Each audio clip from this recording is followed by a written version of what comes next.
Today is the day that people are watching their TVs, probably for the first time in like a year since the last time there was a big old Super Bowl channel thing going on. And I don't really care, it's fine. It's fine. It's fine. Yes, I know I'm late. Thank you, Abaddon, for pointing that out. And, well, to be fair, I did tell him I was going to be late. I just didn't tell him how late I was going to be. Because it's incredibly difficult to predict how late one is going to be when one is making this assumption upon the basis that there are other parties involved that will limit my capacity to be on time. You see, I was not the one driving. I was not the one picking people up. I was merely a passenger. And for that, I am sorry, ladies and gentlemen. You see, I went to my parents' house this afternoon. I had to pick up my sister. We had a great time, but I had her dad pick her up, and he was a little bit late getting there. And then I had my boyfriend to pick me up because he went to his parents after he dropped me and my sister off. So, and then after they both arrived, of course, they had to stay for like half a bowl of chili. And then at that point, it was 6:45, so we didn't get home until now, 9 minutes ago. I had only enough time to take a waz and get some pajama pants on. But it is what it is. I don't expect this to be the most popular episode of Cocktail Hour, honestly, because it does fall right on Super Bowl Sunday. Go figure, which is fine. It's okay. It's not a big deal. I did tell Polly that I was going to be late. I didn't tell him how late I was going to be. I did manage to give him like a heads up an hour ago that I was going to be back by 8. So, hopefully he'll be here soon. If not, we get an exclusive Weebo Jones show. Anywho, you know what I forgot to do? I forgot to add the fact that I have a P.O. box to the Cocktail Hour stuff, shenanigans thing, which is fine. I can fix that super easily. It's not a big deal. I just gotta go find where I put it where I need it, you know? So I'm gonna go look for it. P.O. Box number 480662, 6977 West Oakton Street in Niles, Illinois, 60714. That is the new P.O. Box location, ladies and gentlemen. So if you want to send me random shenanigans to open, I don't know if I'm going to do it in like its own separate video or at the end of videos or on a live stream, perhaps. I could do any of that stuff. But whatever it is that I do decide to do, we will be doing unboxings on the channel. So if you want to send me stuff and then have me figure out a clever way to incorporate it into the channel, feel free to do so at the address that is now linked in the description of this video. So, there you go. That's what I've done. I've done the thing. You're welcome. It's fine. Now I have to append it onto my Cocktail Hour description note. So when you have a whole bunch of information that you need to keep track of, but you don't want to go through the trouble of remembering everything all at once, well, that's what I do, is I keep notes of things because, one, my memory is atrocious, is definitely 100% atrocious. And two, I don't think I would be able to maintain that amount of information in my head all at once. So, I did send you the link. Did I sent the wrong link again. Fuck.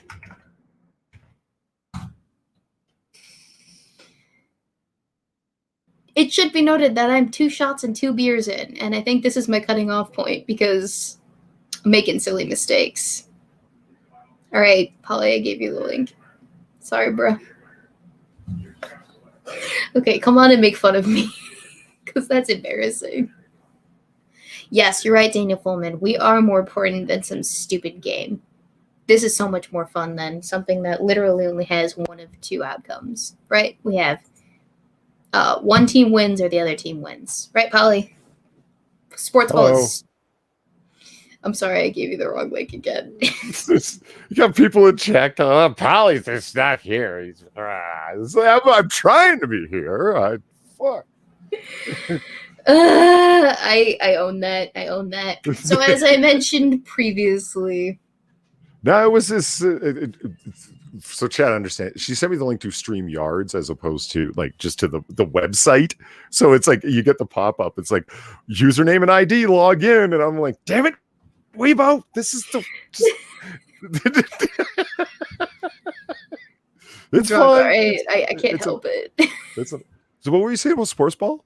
What was the sports ball is like lame, and I don't get why people watch it.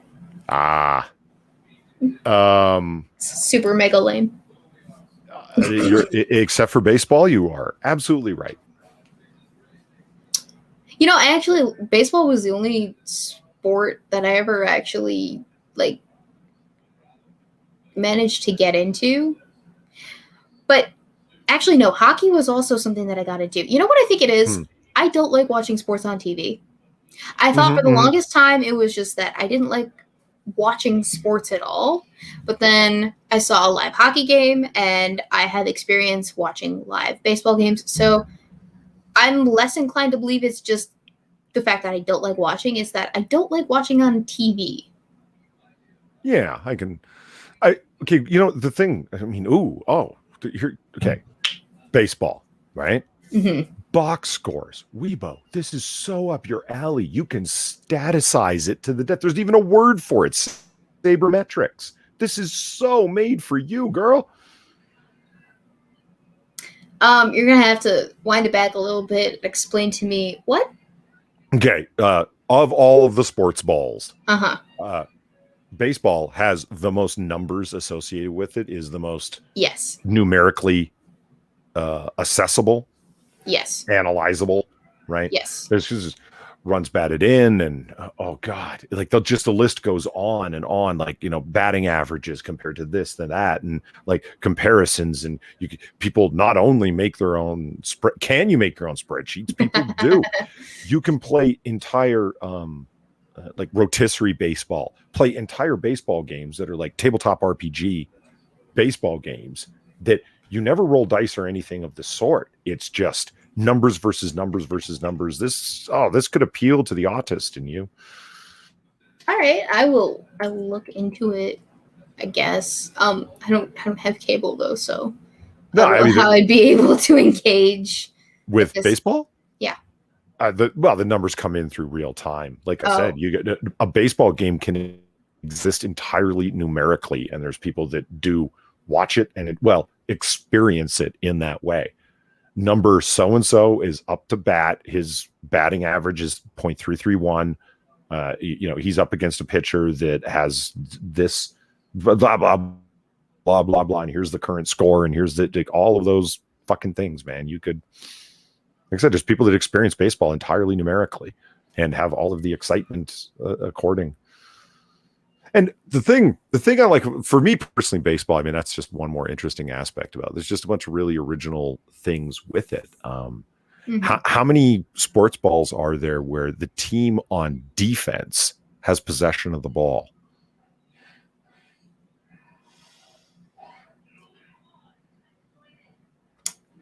I don't know.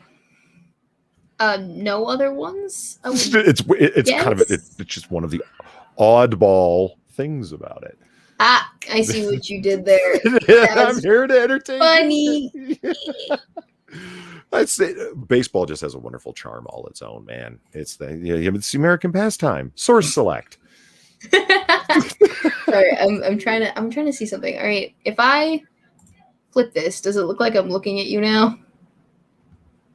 Yes. Okay, as opposed to when I don't flip this and it looks like I'm looking off to the side of the screen. Sort of, yeah. Now that you mention it, kind of a little bit more. It does look like you're looking. What's going on there? So my camera is on this side of of the screen. This is actually the side. So this is like a mirror reflection. And so it looks like I'm looking at you because I'm looking off that side. Whereas when I have this flipped, I'm looking that side, like off the camera or off screen. It's flipped. That's why. So I'm flipping it back so that it looks less janky. This makes more sense. It's just backwards now. Don't worry about it. It's fine. It's fine. This looks less unsettling.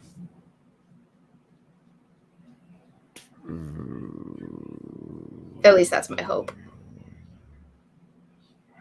So Daniel Fulman asks, how often do you think you will be able to check your BO box? I'm thinking once every 2 weeks.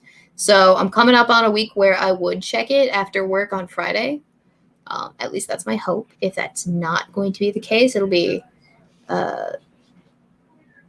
probably during the weekend. Really, it depends on how much time I get during the weekend. And I'm not going to check it every week like I used to because, one, it's not my car that I'm using to drive places. And two, right now we're down to one vehicle in the Jones household because the truck has 4-wheel drive. The car does not. And it's heavily snowed everywhere. So I can't actually get my car out of his parking space because El Boyfriendo's car out of the parking space at this moment because it is snowed in. Because it doesn't have... It's literally snowed in. It quite literally is. So I'm dependent upon my ability to coordinate with El Boyfriendo. Luckily, we go work in the same place when I'm not working from home. So we can carpool very easily places. Daniel Fullman mentioned something I haven't thought about in a while, and I've been looking at live read stuff for a minute. He talks about George Carlin's, and it's a very famous stand-up routine that George Carlin does, comparing baseball to football. Mm-hmm. And I was very hopeful that somebody had put the text up online, and it's here. Do you want to hear me do it, Weebo? Do you want to hear me do it? Do you want to? Yeah, sure. Let's do this. I want to hear you do it. Down. Yeah. Okay. Down. Yeah. Okay. Why are you doing that voice? What are you trying to accomplish here? What's going on? I've been drinking, actually. I'm not sure. All right, hang on. Before we get to that point, now I think I'm going to need a drink. All right, so I'm going to go get the rest of my Riesling, and I'll be right back. And I'm not going to eat it. She drinks girly sweet wine. Yeah, from last week. I haven't finished it yet, so we're going to finish off last week's bottle of wine. So I'll be right back. Okay, wait until she took her headphones out. Chat. She's drinking a week-old bottle of wine. Oh my god. Like, I'm sure she kept it in the fridge and everything. And white wine, yeah, it can stay for a while. Not a week, yo. Not a fucking week. Crazy town. This girl. Football is more militaristic, Alpha Omega says. Yeah, and George Carlin does a great job running it down, especially for comedic value. So I'm glad Daniel Fullman reminded me of that. I'm going to have fun reading this, and it's going to be the first time reading it. So we'll see how it goes. Not very patient. Doing it live.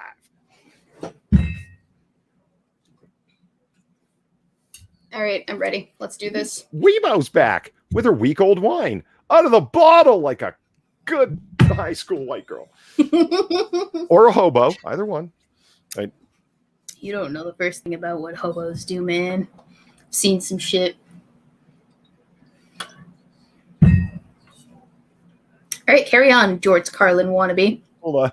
I moved and it muted my mic. You didn't hear me laugh out loud. You don't know me. I've seen some shit. That was fucking great. You don't know my eyes have seen. You couldn't take it. Bet. I was in Grenada. Wait, this is 2 ounces? That's not 2 ounces. Is that 2 ounces? Oh, fuck no. That's a lot more than 2 ounces. How many ounces would you say this is? What's a wine? Wine bottles are 750, so that should be 26 ounces? Oh, when it's bare. 750 milliliters. Ounces are a completely different metric altogether. You know, Weebo, I think that if you practiced a little bit more, you could come across a little bit snottier when you say things like that. I implore you to go back and look at the timestamp right now and go back and watch your little head bobs and the look on your face when you said that. Jesus. I almost fucking spat that out, man. God damn it. That almost went all over the camera, the screen, the keyboard, all of that jazz. It almost went everywhere. Almost did a That is entirely a different. There is a FLOZ, the fluid ounce. There's no reason to get angry over it. The fluid ounce is a measurement. I don't know why that triggered me so much. Neither do I. I haven't the foggiest. So tonight's going to be a fun night, I can tell.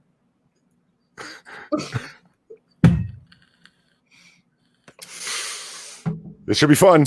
Hold on, it's gonna. Midnight in Exile says, Polly scolding Weebo for being snotty, pot, meat, kettle. Oof! Oof! I didn't say it, but there it is. I don't remember carrying on like that over. That is an entirely different measurement system. I'll have you know. You just you're missing the snaps at the end. And ostentatious.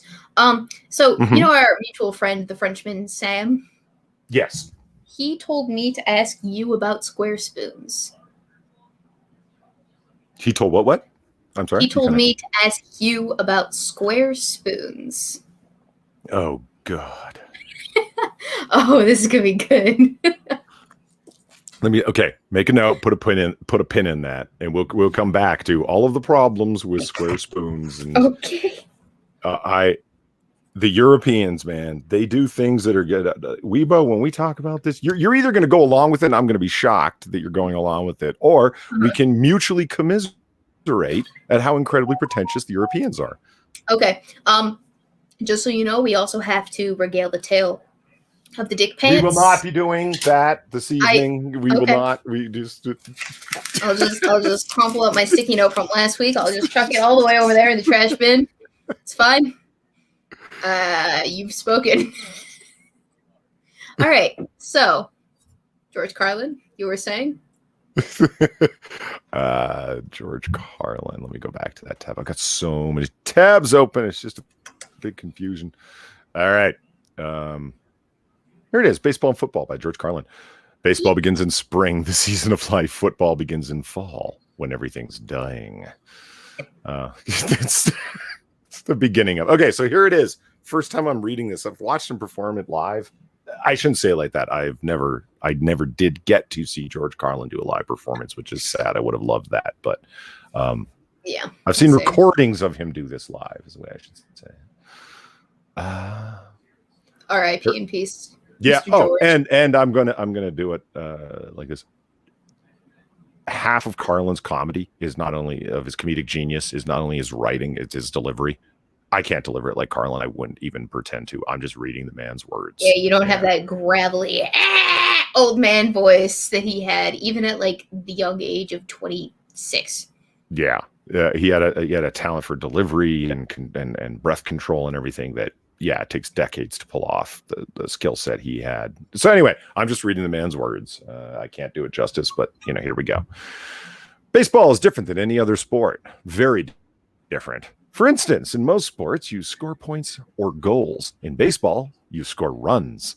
In most sports, the ball or object is to put in play by the defensive team. In baseball, the defensive team puts the ball in play.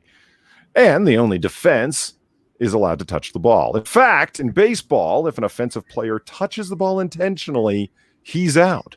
Sometimes unintentionally, he's still out.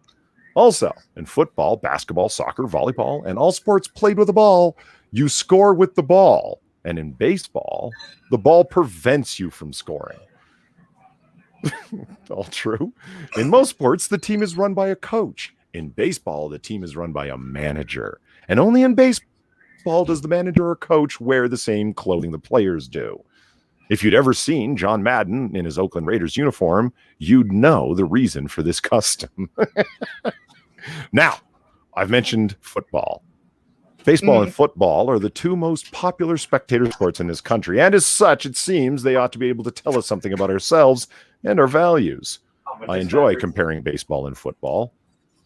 Baseball is a 19th century pastoral game. Football is a 20th century technological struggle. Baseball is played on a diamond in a park, the baseball park. Football is played on the gridiron in a stadium, sometimes called a soldier field or War Memorial Stadium. Baseball begins in spring, the season of new life. Football begins in fall when everything's dying. In football, you wear a helmet. In baseball, you wear a cap. Football is concerned with downs. What down is it? Baseball is concerned with ups. Who's up? In football, you receive a penalty. In baseball, you make an error. In football, the specialist comes in to kick. In baseball, the specialist comes in to relieve everybody. Football is hitting, clipping, spearing, piling on, personal fouls, late hitting, and unnecessary roughness. Baseball has the sacrifice. Football is played in any kind of weather: rain, snow, sleet, hail, fog. In baseball, if it rains, we don't go out to play. Baseball has a 7th inning stretch. Football has a 2-minute warning. Baseball has no time limit. We don't know when it's going to end. We might have extra innings. Football is rigidly timed and will end even if we've got to go into sudden death. In baseball, during the game, in the stands, there's a kind of panic feeling. Emotions run high or low, but there's not too much unpleasantness. In football, during the game in the stands, you can be sure that at least 27 times you're capable of taking the life of a fellow human being. And finally, the objectives of the two games are completely different. In football, the object is for the quarterback, also known as the field general, to be on target with his aerial assault, riddling the defense by hitting its receivers with deadly accuracy in spite of the blitz, even if he has to use a shotgun. With short-barreled passes and long bombs, he marches his troops into enemy territory, balancing this aerial assault with a sustained ground attack that punches holes in the forward wall of the enemy's defensive line. In baseball, the object is to go home and to be safe. I hope to get home and be safe. Yeah, no, you can't deliver it like George Carlin can, because I think I remember that whole shtick. Hang on, I'll be right back. I noticed that you're wearing your vacation garb, and I'm like, you know what? I need to also get my vacation garb on, so luckily, I have an assortment of costumes in this room for specifically this purpose. I'm so production savvy. My production quality is through the roof, Polly. You can still hear me, right? It always, Brad Young. I mean, hey, it's not about being long-winded. It was a short read. That's just, hey. Yeah, it's people say that. That baseball is the most. Okay, here's the thing. People ask me why I don't like football. I say because it's so incredibly boring. There's like Carlin points out, there's a limited amount of time. What I see is a team of guys in armor line up and crash into each other, and then they stand up and they walk around for 5 minutes while the commentators assess how they crashed into each other, and then they line up and they crash into each other again. Every now and then, the quarterback manages to snap a ball off, and on even rarer occasions still, somebody manages to catch it. That's what I see. The most boring game ever. And then, but I'm the guy who's talking about baseball, the slowest moving sport ever. So where the fuck do I get off complaining about how slow football is? I don't know. It's completely a matter of taste. I get why people like football. I just can't do it myself. All right, so Polly, we're on the same level now. We got our vacation shirts on. Where are you going, vacation wise? Well, this came. Apparently, hell is where I'm going in this picture. You're going to hell. Far Zeus me often draws pictures on on a whim, on a random inspiration, when an idea just kind of pops into her head, she's like, I need to draw this, and draws it out, right? Yeah. Hey, Scribe's here. How's it going, Scribe? Hey, Scribe, what's up?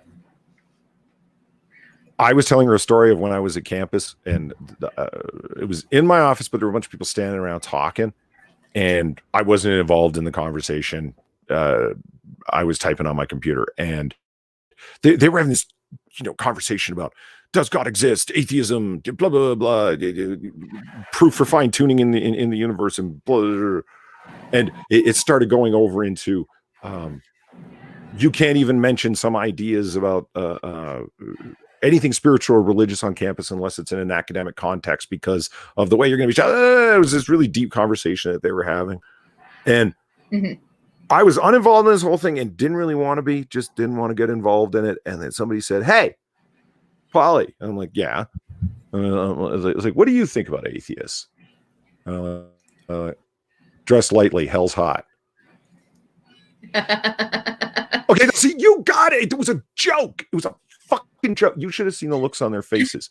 There was this pall that came over the whole room, just death. Like, yeah. Like I had just said the worst thing ever, dropped a huge N-bomb in the middle of fucking a eulogy at a funeral or something, was the look on their faces. Like I just said the most horrible thing ever. Babies. They don't know what hit them. Well, whatever. I don't know why they took it so hard. I was just fucking kidding. And I told Farah that story. She thought it was funny. And like, I don't know, 15 minutes later, I received this picture in my DMs. And this picture crops out the bottom. It says at the bottom, dress lightly, hell's hot. So it's, where's the vacation otter going? Apparently hell in this picture. All right. Well, since I'm not atheist, agnostic, do I still go to Australia after I die? Well, did you hear that joke? Atheists go to hell. Atheists go to Australia when they die. Yeah. Australia is atheist hell. Yeah. Yeah. Yeah, we talked about this. Okay, good. I was like, I drink heavily. I forget who I told what to. I'm like, did you make that joke up? Did we make up the same joke? No, you made that joke up, and I just find it hilarious. So I'm just curious. As an agnostic, do I still go to Australia when I die? No, Tasmania. Oh, Tasmania. Okay, gotcha. Yeah, the island right off of Australia. Am I dressed for Tasmania? I think so. Okay. But as I've been told, Tasmanians have two heads, so it's kind of missing one head hole to fit in with the locals. Sorry. Next time I'll get a second. You know what? Polydub. This shirt right here, all right? This is made in Indonesia. It is from my dead grandfather. It is one of the things that he's bequeathed to his grandchildren, all 5 of them. Were his vacation button-up shirts. And I have several in that closet now for specifically this kind of a thing. And you would insult the head hole count in my button-up. How dare you? I actually, wow, Brad Young. You either revealed your taste or your age in that one comment. That's Weebo's Alan Alda shirt. Alan Alda? See, Weebo didn't get it. Baby Weebo. Oh, I didn't get it. It's a MASH reference. A MASH reference. All right. See, there was a television show on this thing that they called network television, Weebo. See, back in the yonder years when dinosaurs roamed the earth, people would gather around these cathode ray tubes and watch images projected on them in the form of, think of them as internet shows. Oh, I know who this is. I just looked him up. He played Captain Hawkeye Pierce in MASH, and he often wore Hawaiian shirts like that or vacation shirts like that. That was a nice reference, actually. That show was off the air a long time before I was born. I just happened to run through the whole fucking series because I was told I would appreciate the comedy that in the early seasons because it was very Alan Alda's character. Hawkeye Pierce was basically doing Groucho Marx, and they were right. I'm a big fan of Groucho Marx style comedy, and he's basically doing Groucho Marx. So he was like famous in the 60s and 70s or so. Who, Marx? Alan Alda. Alan Alda. No, that was the 70s going into the early 80s MASH, I believe. Yeah, that sounds about right. That's probably when the shirt was bought, to be honest. Yeah. I have a shirt. I do have a vacation shirt just still like smells like my grandmother's perfume. It was on air till 82. Nice. Yeah. Yeah. So I'm going to just, for the next several episodes, I'm going to be cycling through all of the Hawaiian shirts. I've decided that. Yeah. You know what the problem with Midnight in Exile is not wrong. Alan Alda's he's not just a lefty. He's not just a progressive. That guy's like full on panko. You're not wrong. And this is why some people say you appreciate the comedy in the early seasons. Yeah, because as the seasons went on and he started having, actors sometimes want to be producers and writers and directors of the show that they're in. Yeah, no. Yeah, I know. The show gets very preachy as it goes on. Sorry about that. And it was actually Prospero who pointed it out to me. It's like, Polly, think about the time that it's on. That show was, it's Korean War, right? But the whole show is one giant leftist commentary upon the Vietnam War. Whenever they're talking about the Korean War, they're really speaking about the Vietnam War. And I'm like, thinking about it in that way, I'm like, oh my God, that makes so many things make so much sense. Because they keep talking about this stupid, useless war by politicians back home who never have to blah, blah. Like it was all like hippie slogans, right? It was. Yes. So I ordered an Instacart order before we hopped online, and they tried to replace my Sam Adams with Blue Moon, and I'm like, no, I wanted Sam Adams, not Blue Moon. So I'm super salty about that. But at some point, I'm gonna have to yell at El Boyfriendo to go get the groceries. Hopefully, he's still awake for that. If not, then I'm gonna have to go get them. So heads up, Polly. I just realized that was a thing. Totally forgot about it between now and half an hour ago when I ordered everything, or actually, no, it was about an hour ago when I ordered everything because, well. No, I mean, Pete said something earlier. He's like, Australia's hell. Well, that explains a lot. So, yeah. This MASH is a little on the nose for my taste. The later seasons, I don't blame you. If you watch the first few ones, it's lighthearted comedy. If you ever have a chance to watch MASH the movie, Robert Altman directing, classic 70s film. Donald Sutherland playing Hawkeye Pierce. Oh man, so sweet. As much as I like Kiefer Sutherland, his father actually is the better actor. Oof. Yeah, but unlike a lot of acting families where their kids want to go be actors too, Kiefer Sutherland is a quality actor and a hell of a voice actor in his own right. It's like, yes, it was largely because of who his father is that he was able to get the chances and shots, but he does have a legitimate skill set, Kiefer. And then you look at people like Denzel Washington's son, and it's like, yo, look, I'm sorry. Denzel Washington has a son? Yeah, who's an actor, and it's like, you ain't it, Chief. I don't know how to tell you. Like, Denzel Washington's got charisma and swagger for fucking days, and you ain't got it, Chief. You just don't. What has he been in that we can judge him harshly? John David Washington or Malcolm Washington? Excuse me, I'm sorry. You kind of warped out for me there. Which Washington? That was awesome.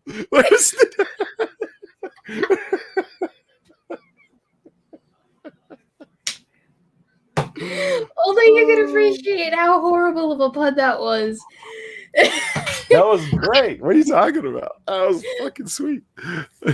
Okay, so which Washington are we talking about? The three named one. I think David is one of them. John David Washington. Sorry, yeah, that would be him. He was in like a Netflix movie that I watched. I watched the trailer of it after reading the description. I'm like, is this really as bad as it sounds? It's that guy, Washington, and Zendaya together. And the entire film is just them in an apartment where he's a director and they're waiting with deep anticipation. Yeah, there it is. Oh, is that the one where she's having sex with him and her dad actually is watching this whole thing play out and he's just like reacting like, oh dear, oh no, this is bad. Because I think I saw a Twitter video of Zendaya's father watching a sex scene from this specific movie. He's like, this is so hard for me to watch. Malcolm and Marie? Yeah, Malcolm and Marie. That was it. Or how about Black Klansman? Yeah, well, Black Klansman. That was Klansman. The Book of Eli, Tenant. You know what? It's like that movie. It's like Spike Lee. Why are you wasting your time? Like, truth be told, I get it. Spike Lee's an amazing director. His politics just fucking suck. Stop it, Spike. For Christ's sake. He played Boy with Toy Rifle in Devil in a Blue Dress. Uncredited though. Mm-hmm. Yeah, there's lots of actresses like that. I think it's actresses and actors that are like that. It's like they only have careers because of who their parents are, and it's, I guess, nepotism's everywhere in the world. It kind of sucks, but sometimes it's like, yeah, you actually have talent as an actor, but like nepotism? Actually, that's how well, not nepotism. I knew a guy who worked for the company that I work for. He passed my resume off to another department head, and then it was down between me and like 2 other candidates, and I got the candidates out of all of the other candidates. So the reason why I was in the running in the first place, because someone handed my resume to someone else, but that was someone that I knew. Mm-hmm. So would that be considered nepotism? Not directly, but I don't think some people would, but yeah, I guess. I mean, whatever. Don't worry about it. You know. But yeah, the company that I work for does like to hire in-house initially, and then it's through, of course, every company is through people you know. So if you know someone who knows someone who's looking for a job, or you know someone who knows someone who's looking for someone to fill a position, chances are that person is going to have first dibs so long as they're the best candidate.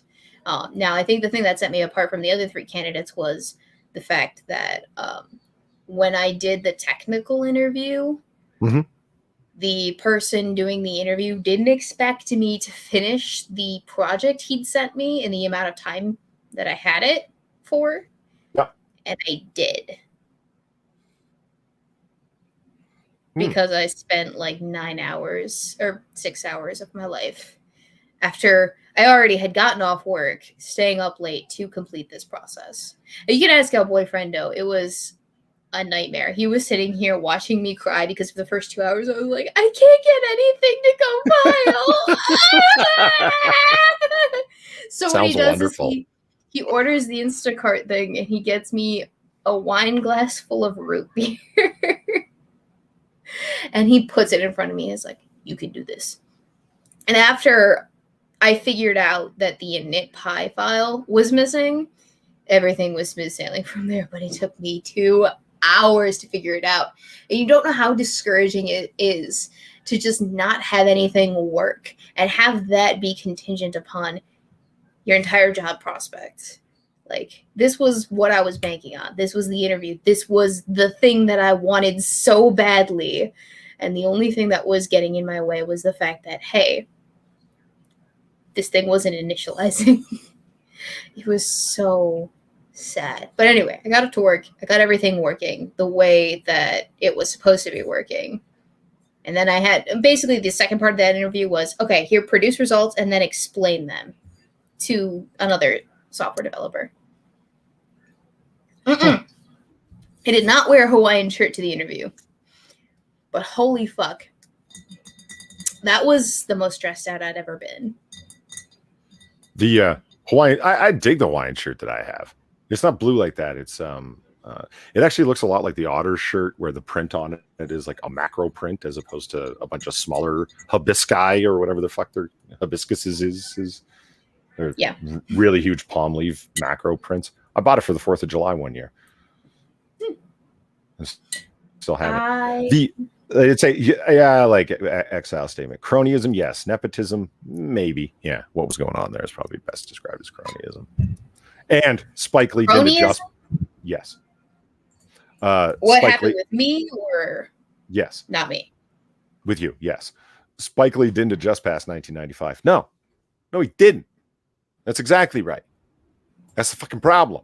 Spike, Jesus Christ. You're all of his politics are working out of a really old rule book. I mean, he hasn't gotten past the Million Man March yet. Like that era, that type of thinking, that level of politics. He still thinks the Democratic Party is the party of Bill Clinton. He really does. Like listening to him talk about Joe Biden, it's like, man, this isn't the mid 90s. You know that, right? The Soviet Union didn't fall just a few years ago. And that's the way he talks about Russia, as if it's a recently ended Soviet Union. He doesn't realize it's a giant gangster state. Goddamn, Spike Lee's way the fuck out of touch. And what's sad, if you ever see any of his movies that aren't, his politics on screen, goddamn, is he an amazing director. He still works with the same cinematographers and the same crew people. He still has the same production company, and they're a fucking skilled bunch, and his movies don't look like other movies. It's too bad his politics suck so bad. Have you ever seen Inside Man? Amazing fucking movie. Clive Owen and Denzel Washington, bank heist film. Fucking amazing movie. 25th Hour with Edward Norton. Amazing fucking movie. No, I've not seen it actually. I don't think. Yeah, they're both great films. And Clockers got mentioned. Clockers is an alright film. Well, yeah, you can like a person's content without actually liking said person. Like, I don't think this is a secret, but I'm not the biggest fan of Brittany Venti, but some of her expose videos I'm okay with. Because, I mean, they're well researched for the most part and put together with some air of organization. I mean, in a world of shitty ass, ranty ass, commentary ass videos, I can dig an outlier. Someone who actually puts a little bit more effort into their videos other than just, okay, so what is the topic of the day and how can I capitalize on this? Wow, you just indicted a fuck ton of commentary channels right there, Weebo. That was I'm drunk. What can I say? Did you see what that was great? I can talk more shit. Like, you just indicted a fuck that she picks up the bottle. Yeah, what can I say? Takes a drink. This is raw unfiltered Weebo. If you don't like it, don't listen. Yeah, yeah. All of your fake ass anti SJW commentators from like the last 5 years who are no longer anti SJW commentators. I can tell you for a fact they are probably not in it because they actually have any damn principles worth the shit. Yeah, well. Oh, that's right. I have OBS open. Thank you. The next 6 minutes for the donation.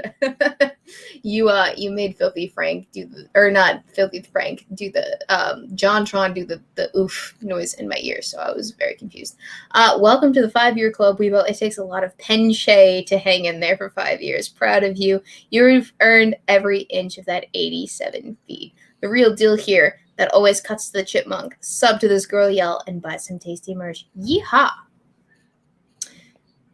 But yes, full on, straight up, most of your favorite commentators from that era, you know the one I'm talking about. I do. They didn't do it because they felt principled about the matters. They did it because it was what was selling at the time. Mm-hmm. And now you see them moving away from it because it sells less. Well, it's funny. People say to me, you said news entertainers so often that I go around saying it now. Sinatra was telling me, like, I have conversations, like IRL conversations with people. I'm talking to my mom and I'm like, you don't understand how these news entertainers are. And I'm like, yes, yeah. Not because it's my word, but because, or phrase, it's because that's what they fucking are. And it's the most insulting thing that you can call them without using cuss words. Like just using normal everyday language it's an undercover insult. You call a journalist. It's a subtle back end.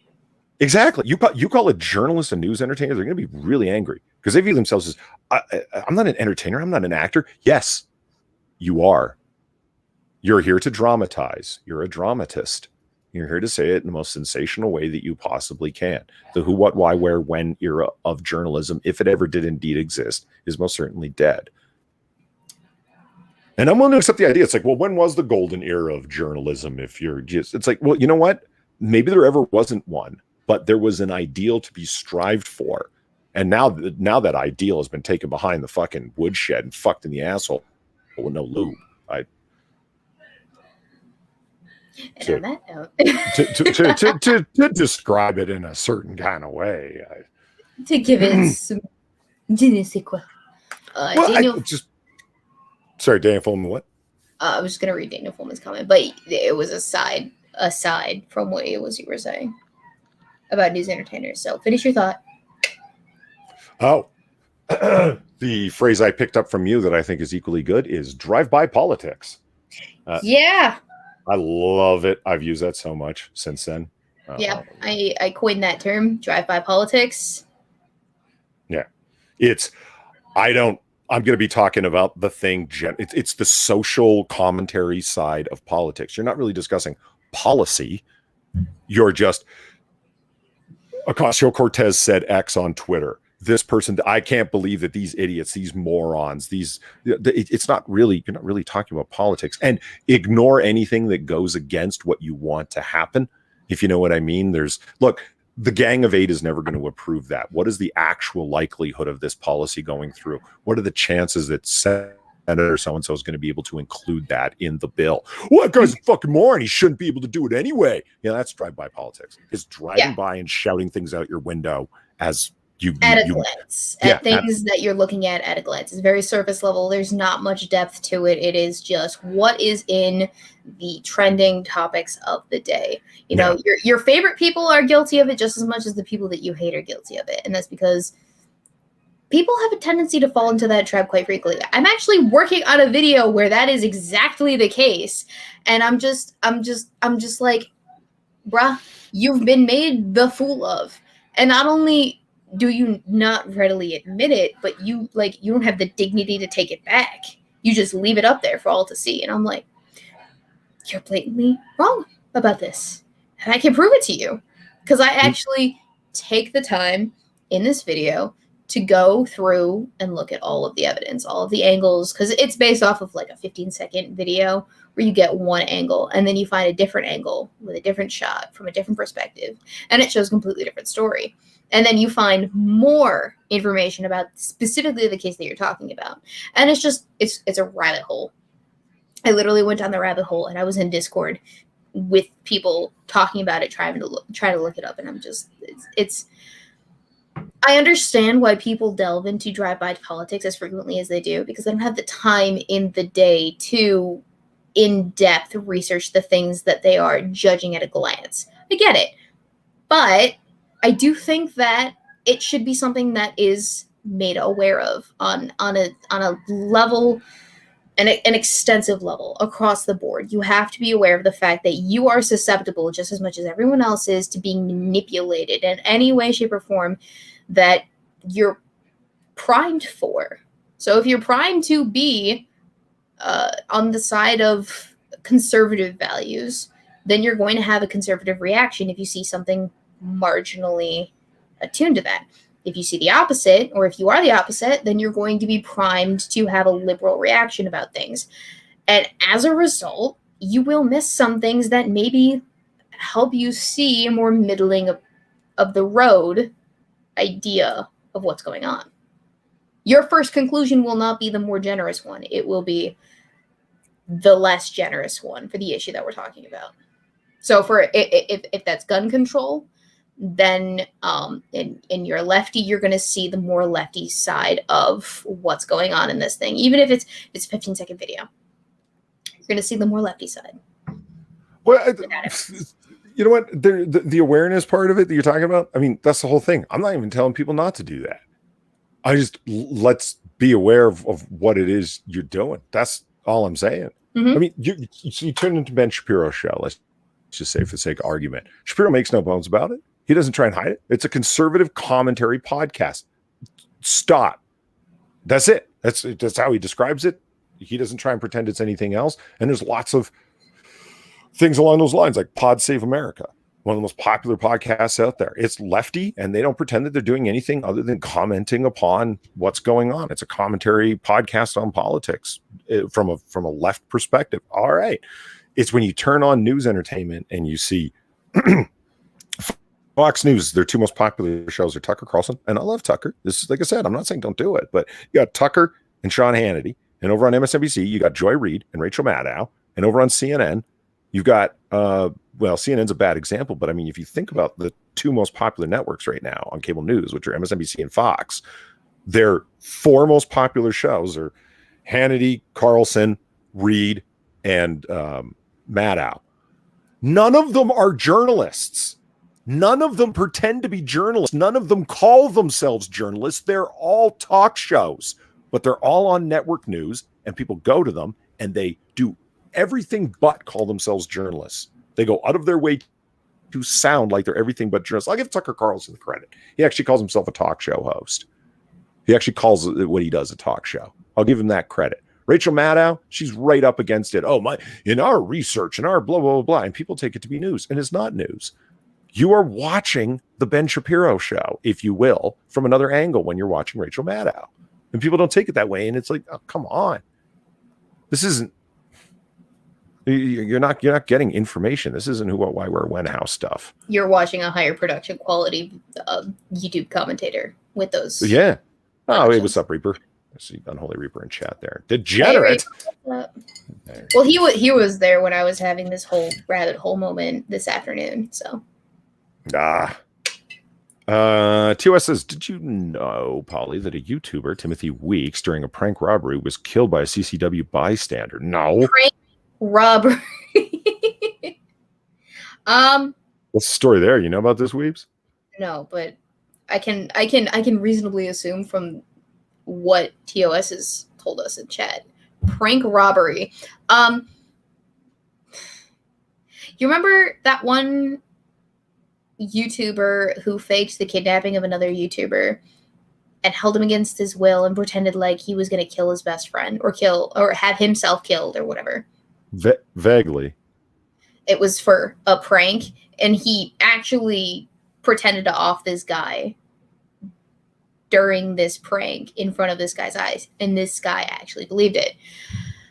I liken it to this situation in that there's just certain things, like this isn't a prank. This is straight up, you are attempting to emulate reality television without getting release waivers from the other people that you are pranking, right?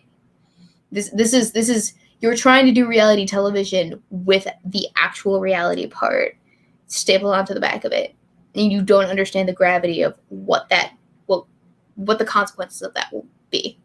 I mean, like a prank robbery, an actual robbery, okay? In a situation where there's an actual robbery happening, what happens? People are going to think that their lives are at stake. People are going to think, hey, it's either do or die, right? And so there's always going to be that one person that stands up and is like, all right, this isn't right. I'm going to take things into my own hands. I'm going to be the hero, maybe the vigilante, and shoot the guy dead, which is fine. All right, cool. Good for him. Whatever. But you have to understand that that is going to be the case in a prank robbery, even if you understand that it's a prank, all right? The people that you are pranking don't understand that it's a prank, and as a result will react like it's not a prank because they genuinely believe that their life's in danger. And as such, you're going to get dead people. Because what else is going to happen in that kind of a situation? You dumb fucks. Right. Thank you, next 6 minutes for the donation. And he says, quote, listen here, Jack, you can't paint a running cactus 12 coats if you have a bank robber for a dentist who charges too much for potted plants that grow sideways by burning a Toyota Corolla driving backwards on a one-way street in the middle of Toledo, Ohio. That was a lot. That was a great deal. Thanks, Six. Not sure what's going on there, but thanks, man. So I should probably address this before we get too far into the show. Alpha Omega is asking about the 10-second roast video. So I myself asked about this very thing. You did. Was it Friday? I think it was Friday. So Friday, a video went live for all of 34 seconds, I believe it was, of me just being. It was entitled "Roast Me," and it was just me doing a whole bunch of just random sound outtakes, and well, so that was an accident. You see, I had launched OBS and everything was pre-established for Restream to go live as soon as I hit like start stream. Right. And I meant to hit start recording, and what you see, the recording button is right beneath the stream button, and I accidentally hit the stream button in my attempt to record some sound bites for a project that I'm working on. We lost an entire recording episode that way one time. Inquisitor went to hit start recording, and he hit start streaming, and we lost the entire recording. Yeah, so that's what happened. And if you watched it, if you were there for it, because it was up for a little bit, because I didn't realize what was happening until I was like, oh, fuck, I hit the wrong button. And then after that, I only unlisted it. I didn't actually private it like I intended to. If you were listening to it, it was just me saying a bunch of random shenanigans into the microphone. Basically just insult stuff. You guys will know what it's for in a week or two when the project goes live, but it's for a project in the works. It's not because I was just being an absolute spastic. It's fine. All right, I'm all good. That was not that's not a senior moment for Weebo, but it was pretty funny. And we can all laugh about it now. Slightly embarrassing, yes, because I realized what happened, but it happened. It happened to the best of us. And now I know to be extra sure that I'm pressing the right button when I'm trying to record something as opposed to not. So there we are.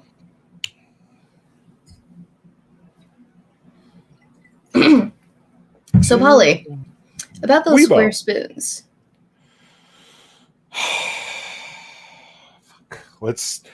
All right, look. Here's the situation there. Okay, hold on. We're going to need to hold on really quick. Come on, do it. Let's go. Come on. Oh. No, I'm trying to get my potato to do its thing. Weebo's Fab folder went on air. Yeah, that's what happened. Let's go with that. Damn it, here we go.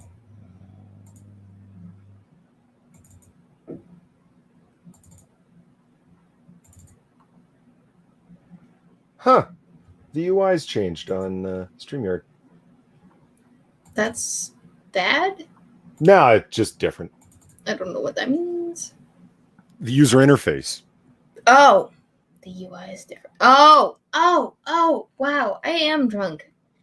Because I speak in those terms. I'm a professional programmer. Yeah. Isn't that funny? Isn't that funny how that works? Hey, guys. Whatever.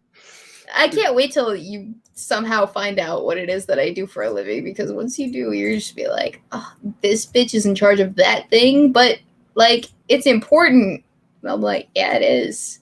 And I'm the one that's in charge of it. You're like, now I worry because I know things. Okay, so what does this have to do with square spoons? Nothing. It's just suspicious. Are you trying to distract me from the topic here? No. How else did you think Spider-Man ate? He lifts his mask. No. That's the similar to the Spider-Man kiss, where he lifts his mask singular, and shoves that tongue in the face hole. Yeah, and kisses that woman that everybody describes as hot, but really isn't. You know, I agree with you. Okay, and I know that I'm not in the popular opinion field here. Like, all right, can we take a hot second? Yes, right? We can. Let's just. me find a picture of this bitch. Are you streaming at 60 FPS, Weebo? Am I streaming at 60 FPS? I don't know. It's a good question. Daniel Foman's got the stream buffer in, and streamers who are not streaming games, who send their shit out at 60 FPS, I always ask myself, why? Now, if you're someone like the One-Ton Hammer, where you're just like a performance hound, where everything just has to be as like peak as possible, just because. Okay, I guess. But there's other people who do it who think it's better, and it's like, if you're not gaming, what the fuck difference does it make? Like, do you think Weebo's making such rapid movement that you're going to lose something at only 30 frames per second? I mean, come on. All right. Gentlemen, this was the bitch of our generation. The bitch of our generation. This was that hoe that everyone was like, oh, gosh. That ain't it. That's all I'm saying. This was that bitch. She doesn't even make a convincing redhead. I hate it. I hate everything about it. All right? This bitch. And there's so much ginger hate in Hollywood. You couldn't find yourself an actual ginger. We could have gotten any genuine ginger that we wanted, and this is the one we settled on. This derpy looking fuckhead. She is derpy, isn't she? Yes, thank you. Like, this isn't even the same ginger as this. What's up with that? All right, this is unacceptable. You couldn't even get consistent gingers across the board. It's not that hard to match hairstyle, so long as you don't give a fuck about the head that you are bleaching to shit. All right? All right. All right? All right. This bitch. This bitch. Unpopular opinion, probably. I don't care. All right? She was not my Mary Jane. Hashtag not my Mary Jane. Yeah, absolutely. Like, listen, I grew up reading Spider-Man comics. I know Mary Jane. I know the various iterations. Different artists have taken her in different ways. Todd McFarlane started drawing her in a wildly different way that influenced everybody else in the way they drew. No matter which iteration you're talking about, this ain't it. Get off. Get off of my case right now. This is disgusting. I hate it. Like, she's not even... It's not even a legit red hair moment that we're having here. This doesn't even look remotely legit. This looks fake as fuck. You couldn't even try to give her a genuine red hair moment. The derp is the appeal, says Midnight in Exile. All right, go sit in the corner.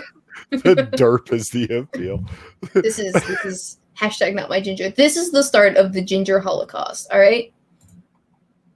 This is the beginning of it. All right. It starts with ginger replacement by white actresses, and then it slowly seeps into just full-on ginger like erasure by literally any other type of person. All right. Thanks, but no thanks. I don't like it. But like, okay, this versus this. Can we just...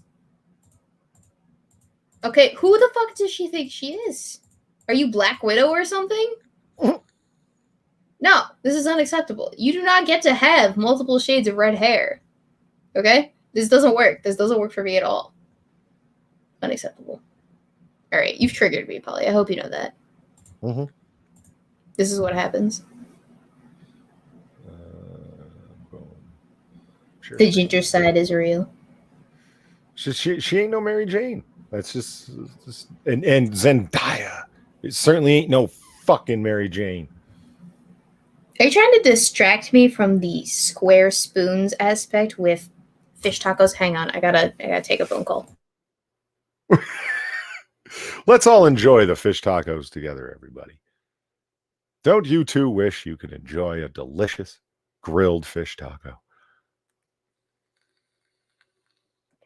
I'm actually not trying to avoid the square spoon thing now. I've been looking for pictures. They're just not easy to find because, I have to go get the Instacart order, so I'll be right back. All right. I shall entertain or at least occupy the peoples.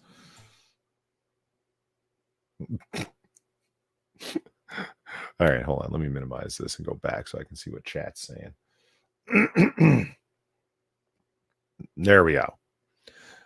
No, fish tacos is gross. Yeah, you know what? I'm not a fan. I'm a huge fan of seafood, and I've never quite gotten the fish tacos because really, what you're talking about, the ones that people have told me, oh, you got to go to this place, man, they're so good. They ended up being high-end fish sticks inside of a taco. Like, I mean, a piece of white fish that's been battered and deep fried, and then put inside of a taco shell. It's like, oh, you got to adore them. I was like, there's so many better ways to enjoy fish. Why fuck around like that? They got an authentic Holly lame redhead when they cast Zendaya. Yeah. Don't even get me started on Zendaya. Because, I mean, people have heard me complain about this if you listen to Comic Book Curation even for a little while. Like, if you watch Spider-Man Homecoming, they have two actresses that are in that film. You got Zendaya and you got Laura Harrier. And Laura Harrier was the one who played Liz Allen, his love interest.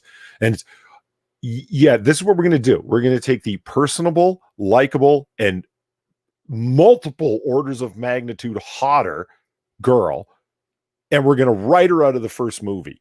Like, she's in the first movie and she moves away and she doesn't want to know Peter Parker anymore. And we're going to take the bitchy, annoying emo character who was barely in the movie, and we're going to make her the focus of the next movie, Spider-Man Far From Good. Oh, that was a great executive decision, Disney. Well fucking done. It still annoys me to the day. Yeah, Laura Harrier is greater than Zendaya. No shit. I mean, just on a very simple level in terms of charisma on screen. Like, if you watch Homecoming, I don't think it was a great movie. I thought it was a fun, passable popcorn movie. Better than the Tom Holland movies.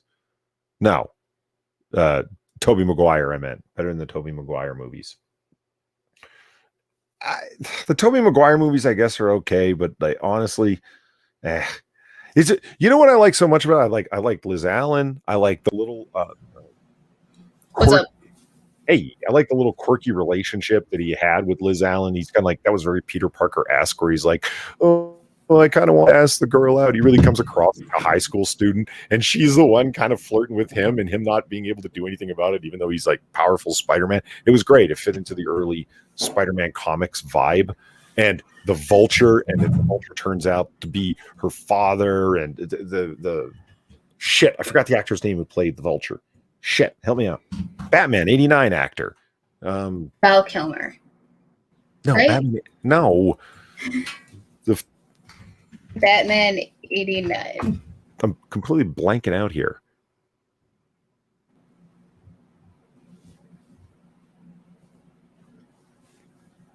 Michael Keaton, thank you very much. Oh, yeah, no, I was Michael Keaton playing your father. It's like Richard Art says Polly Zendaya is not even in the movie for that long. Stop complaining. Well, if you're talking about the first movie, yeah. You're talking about the second movie, no, too long. Way too long. She's a major character. I prefer her as a peppy high school dancing character, to be honest. Yeah, that was a throwback to her Disney days. By the way, Michael Keaton. The chat has got it.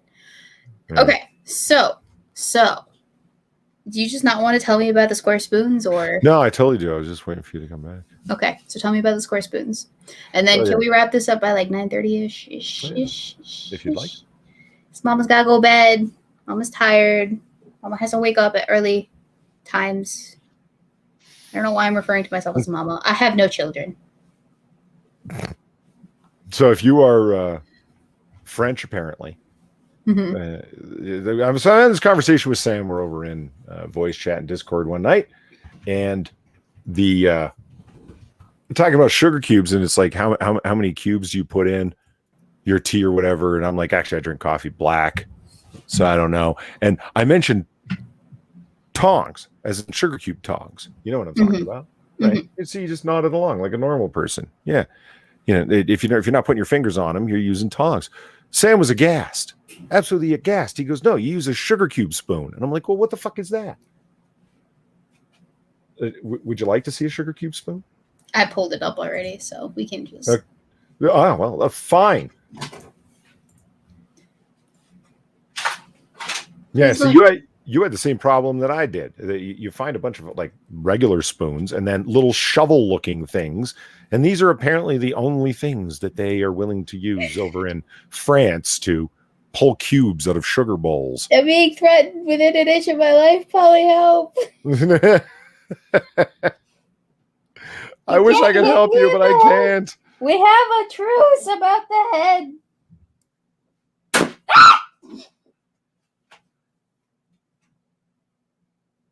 Why have you done this? No! I thought you loved me.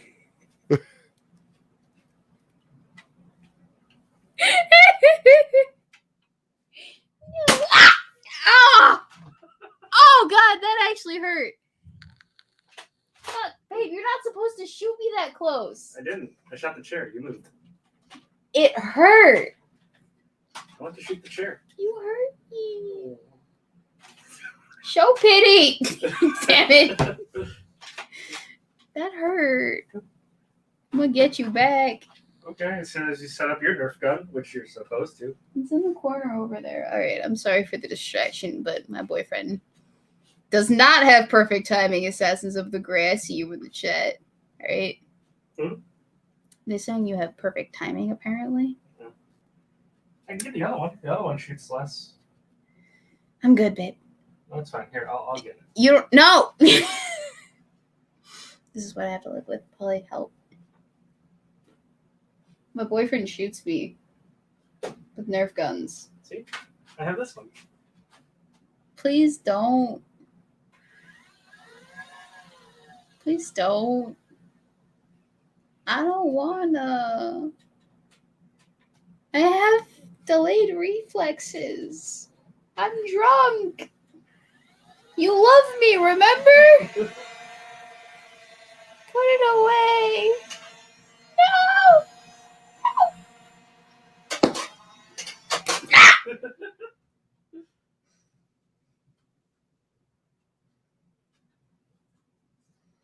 I only do it because I love you. Mm-hmm. Sure. All right. I'm sorry for the dramatics, but Shakespeare over here has a penchant for the theatrics. What's your favorite Shakespeare musical or play? Musical. Is it Hamlet? Othello? Can't be Romeo and Juliet. Please don't say Romeo and Juliet. I will judge you so harshly. I haven't watched enough of them to know which one would be my favorite. That's fair. You watched The Lion King, right? Yes. You like The Lion King? Who doesn't? Then you like Hamlet. That's your favorite. I wouldn't say that's my favorite, but Hamlet's literally based off of, or it is based off The Lion King. The Lion King is literally based off of Hamlet. Story from the dawn of time. All right, get out of here. I'm streaming. Quit your disturbance of my presence. We're talking about square spoons here, damn it. It is important. Don't worry about it. So, Polly, your square spoon extravaganza. I apologize for the interruptions. I don't know. There really wasn't an extravaganza. It was just Sam's surprise that one would deign to use tongs when it's so obvious that you use that particular spoon. That's fair. Okay. Love you. I'll join you in like 8 minutes. Square spoons. You know, when I was in France, I don't recall using square spoons ever. So I don't think he's being genuine. I think he's being a big fat liar. I'm going to call him on it next time I talk to him. I think square spoons are a myth. Hashtag square spoons are a myth. Wormwood. You use a whole spoon with sugar. Why would you use a whole spoon with sugar? Wouldn't all the granules spill out of the spoon bowl? Use a wormwood spoon. It's part of drinking absinthe in the traditional way. Oh, okay. Yes, got you. The next 6 minutes has described them as squoons. No. Lion Patriot asks, are spoons even real? Don't start with me. I am not in the mind space to be thinking about spoons and reality. Okay? I've had this many alcohol wines. I don't know what that would be metric wise, but it's enough. We're gonna finish this off. It's been in my fridge too damn long. Polly, ask Weebo about the husband that does not use toilet paper. Oh no. What? Okay, let me find that tweet. All right. So I don't know if you're familiar with Reddit /relationship advice r/relationship advice, but every once in a while, someone comes along with a truly just golden nugget of a thing, and let me just gross you out for the last 5 minutes of our stream. Are you ready for All this? right. Yeah, I'm ready. Okay. All right. All right. So you got to read George Carlin. I get to read r/relationships. The title is My husband doesn't use toilet paper. My husband doesn't use toilet paper. I've F22, so female, 22 years of age, dated a few boys over the years before finding my significant other, but I've never seen anything as bizarre as what he's doing. Some of you may think I'm trolling, but for the love of God, I kid you not. I just don't have the will to say this to him. Male 24, so male 24 years of age, or anyone else. So I figured it was harmless to come on here where there's no shame of anyone who knows me. My new husband, mostly while sleeping and other random times throughout the day, has a habit of picking his butt and sprinkling bits across the bed that I'll find and get grossed out about, as well as other areas around the house too. I know that people can sometimes be into weird things, but I can't tell you how unappealing it is for me to be in the bed and spot crumbs at random moments. And it really destroys my mood for me personally. How the heck do I tell him that he has to stop without coming off weird and condescending? He does it under the covers, and I'll have no clue about it, and I don't want to sleep where there's literal shit crumbs lying around. Till there, my husband doesn't use toilet paper, picks his butt under the covers, and leaves crumbs in the bed and other places around the home. And so my response to this was obvious. Throw the whole damn man out. Because that's not worth it. No amount of shenanigans is worth rectifying any sort of behavioral shortcoming of such magnitude. Like you can't at 24 years of age, you cannot fix that. That is a level of broken human that you just nope. Like, no, that's not a project that you want, honey. Nope. No. Yes, Pete, how did you not know this before you got married? Excellent question. That's a good point. Fucking question. It's just so gross. It's so gross. Polly, it's so gross. Right? Am I overreacting and thinking that, like, just divorce him at this point, or no? Is this relationship salvageable? It's ultimatum worthy. It's just like, either stop picking your butt in bed or I will get rid of you. No, actually, you know what? You can keep the dwelling that we live in because it's probably contaminated with your butt crumbs. I'm leaving. All right? Bye. Women can't handle disagreements, but they'll put up with this. Yeah, I don't know how it got to the point of her making a Reddit post. That's something you remark about like day one. Like, you don't wait until you've merged situations to be like, this is troubling. Why did you have me bring this up, Daniel Fullman? Oh, God. It's so gross. It makes me so sick. Butt crumbs. It's a deal breaker. Like,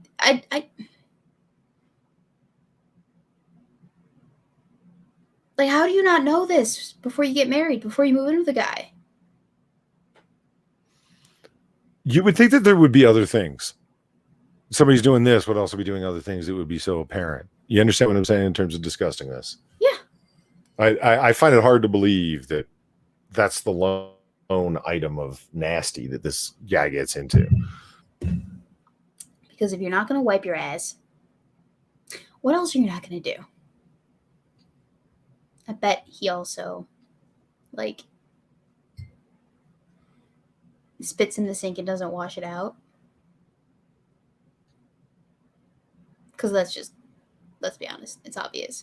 I bet he cuts his toenails not above the toilet. Is that the only legitimate place? I mean, you could do it over the trash can too, but you want to aim them for a space that they're going to get discarded. You don't want to just, cut your toenails all willy-nilly. Like, that's disgusting. What's wrong with Agreed.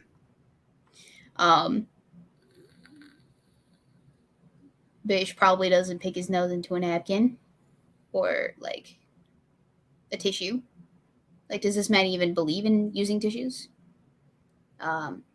Probably has a thing for flavor savers, which, okay, it's fine. But, like, if we're at butt crumbs, logically, there have been steps taken previously. So gross. So fucking gross. And, like, I get it. Dave Fullman's asking, it's a pretty good question. So you did your roast the other day during your stream anniversary, Shaniversary.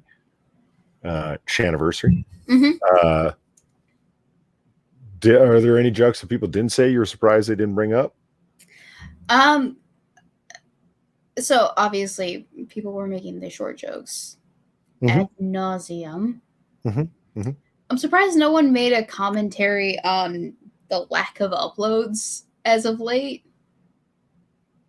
I thought I was definitely going to get called out a lot more for that, but it didn't seem to be an issue, apparently, which was interesting to me because I've been feeling super guilty about not being able to upload weekly, and I've only just started to be okay with uploading once or twice a month, so long as I can supplement it with other things. Like, so we do movie nights in the Discord, we do game nights in the Discord, maybe a more stream every once in a while.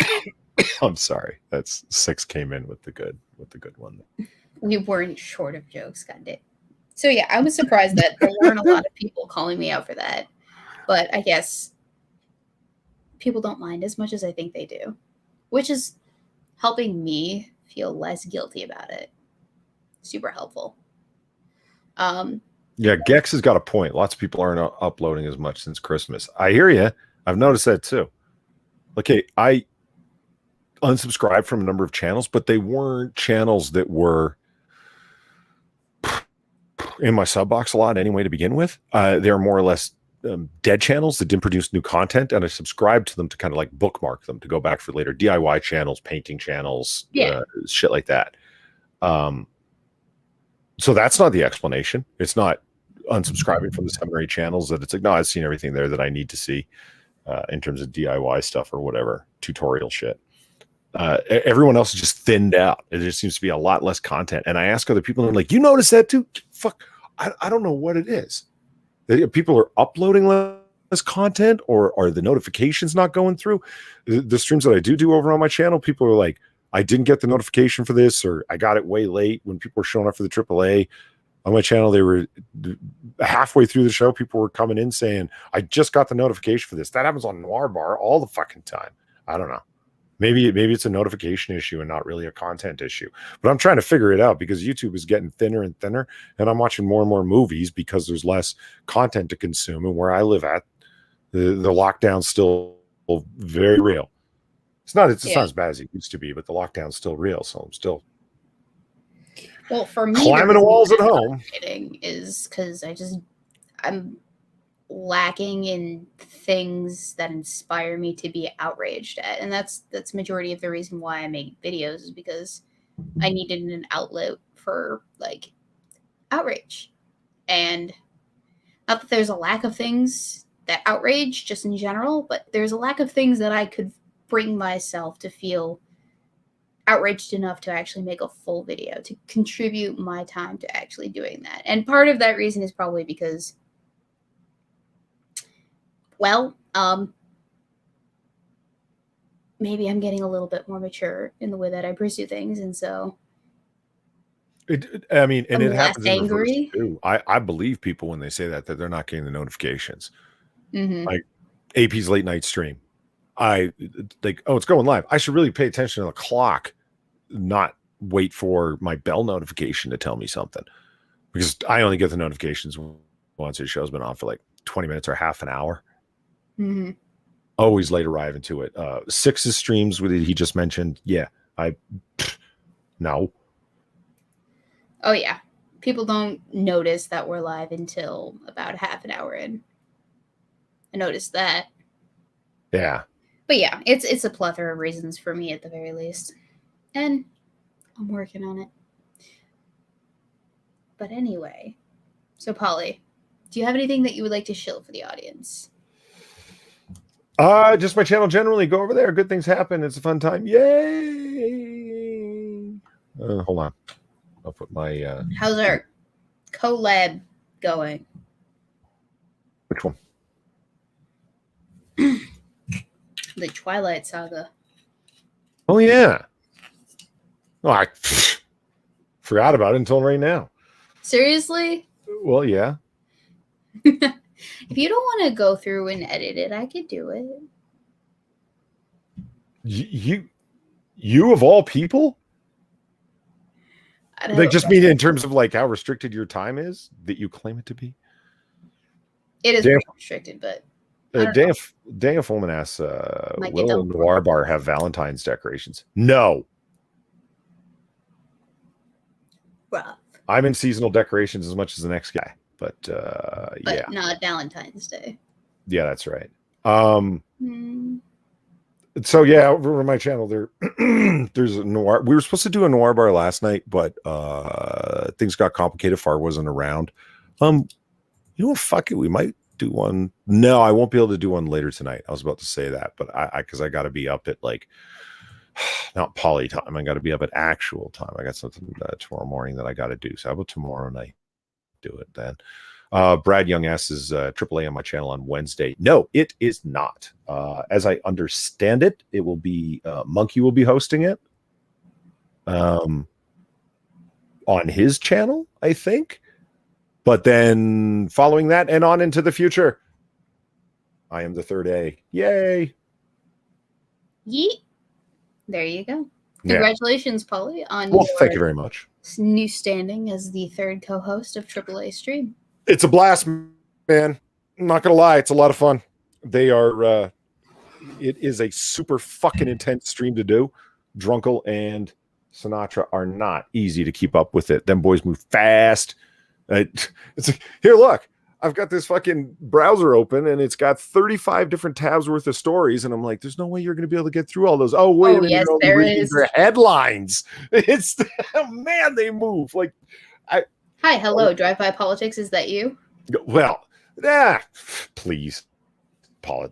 Yeah, okay. The boys drive-by at the speed of light. Yeah, it's comedy. It's a comedy fucking show. Yeah, it's. I don't expect deep, in-depth takes. It's fine. And that's the point. The point is, I mean, the show has a structure. If you've seen AAA, Alcohol and Ammo, you know how it goes, right? It's news, conversation, and then games. So when you're hosting, it's like you got to bring the stories, you got to bring a game, and there it is. There you go. I had a lot of fun with it. Looking forward to doing it. So yeah, in transition period after Ghastly went off to go do his own thing, and Godspeed to him, man. He worked really hard to be able to do his own thing, and he got a fucking wicked opportunity. And yeah, so it's still on the low right now, but. Yeah, like I said, Godspeed to Ghastly, man. He's gonna do big things, and he's been pushing and angling hard for it for a while. So I'm glad he scored. But yeah, it's a lot of fun. Yeah, people in chat are like, "You got promoted, nice." Yeah, they finally made. Well, not finally, but let's I got the offer, and then why don't you come on and see what you think? And it was a fucking blast, man. I had a lot of fun. And they're like, well, if you want to, come on all the time. And I'm like, I think I will. So there it is. The as for no more comic book curation, TOS asks with like, how many question marks is that? That's a lot. Comic book curation going on into the future. That is, CBC's been screwed up, and honestly, because of IRL scheduling. Inquisitor was working 12-hour shifts, and it was fucking rough for him for a while. He was on shift duty, like, you know, where the schedule changes week to week, but the shifts that were being scheduled were 12-hour ones, and they were offering him, you know, some people do like 4 days on, 3 days off kind of thing. He's like, no, fuck it, I'll take all of them that I can. And so the poor bastard's getting home at like 7:00 at night after working a 12-hour shift. He was just passing out in a chair, never mind falling asleep in bed. So that's why we weren't able to do it for a while, which is, you know, I completely understand. We're just trying to reschedule and retool and figure out a time to do it. I absolutely want to still keep doing comic book curation. It's so much fun to do it. And then boys Jack and Quiz are hilarious. They're fun to talk to about comics. So I definitely want to keep doing it. We just got to figure something out. Yeet. Well, good luck, Polly. We're proud of you. Well, thank you. Much appreciated. Easy. And I worked really hard on the fucking dwelling. Oh yeah, the headless or the piece of heads for the thing. They have bodies now. Tune in next time I host, and you'll see the bodies I gave them. Enough said. They have bodies now, so it's not a big deal. Yeah. About it. No, it's gonna be fucking sweet. The it's what do you think? I wasn't gonna work it into the Noir Bar lore. That lore is too deep to leave it out, right? Of course. The AAA stream is hosted at the pad that I keep down the street from Noir Bar. It's not my home. It's a place that I keep. It's just down the street in case I need to flop out or bring a dame with great gams over. You know how it is. And on that note, ladies and gentlemen, the only thing that I have to shill is whatever it is that I'm coming out with this week video wise, and I don't know when it's going to come out. It's a work in progress. All right, it has been for a while. It'd be like that now. That's who I am. That is who I have become. But we will be here next week. I'm thinking same time. Hopefully, unless something else changes. In which case, I'll tell Polly, and then I won't tell you until after we're live. Same place, same utter, same face. Thank you so much to all of the people who were in chat, who liked, subscribed, shared, commented, donated. You guys make the show. We are here because you are here. And Polly, would you like to say goodbye to our audience? Goodbye, audience. All right. Toodaloo. Laters all.